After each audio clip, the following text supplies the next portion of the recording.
mais aussi est composé de la partie émotionnelle, celle qu'on ne voit pas. Et malheureusement, dans nos sociétés, on a souvent tendance à négliger beaucoup cette partie. On va souvent dire que ça concerne plus les blancs, ou c'est pour les fragiles, ou c'est pour les fous. Alors que c'est humain. L'être humain est composé d'une partie organique, d'une partie palpable, mais aussi et surtout d'une partie émotionnelle. La preuve en est, vous allez voir par exemple dans nos rues certains malades mentaux qui vont passer, et pourtant physiquement ou somatiquement, ce sont des personnes qui ont parfois des fortes capacités physiques. Mais ce sont des personnes que vous n'allez pas forcément inviter sur votre plateau, vous n'allez pas manger avec ces personnes, vous n'allez pas accepter leurs cadeaux. On parlait tout à l'heure des cadeaux, ni leurs poèmes. Voilà, vous aurez du mal à accepter. Pourquoi? Parce qu'il y a cette partie émotionnelle qui n'est pas fonctionnelle.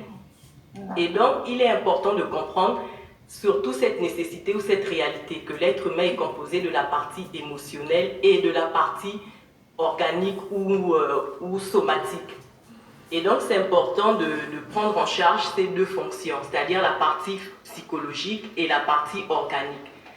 Mais comme je disais tout à l'heure, dans nos sociétés, on a souvent tendance à mettre plus l'accent sur la partie organique. Vous allez voir des CHU partout, vous allez voir des cabinets médicaux partout, mais vous allez voir difficilement des cabinets de psychologie. Et la preuve en est, dans notre pays, on n'a qu'un seul centre national de santé mentale. Ce qui fait que les personnes qui sont en province, qui ont des troubles psychiques, sont obligées de venir ici sur Libreville. Alors qu'il y a des CHU partout, il y a des cabinets médicaux partout, il y a des dispensaires partout. Donc il faut comprendre déjà ça de base, qu'il y a cette, je ne dirais pas cette négligence, mais voilà, le phénomène psychique est un peu négligé. On a souvent tendance à mettre plus en avant l'aspect organique. Est-ce que ce n'est pas également, sans pourtant vous est-ce que ce n'est pas également culturel? Parce qu'on se dit, c'est plus un mode opératoire occidental. Lorsque j'ai un souci émotionnel, je dois aller voir un psychologue. C'est le psychologue qui va me booster le moral et pourra me permettre de sortir de cette situation. Est-ce qu'il n'y a pas le facteur culturel qui constitue véritablement, on va dire, un obstacle?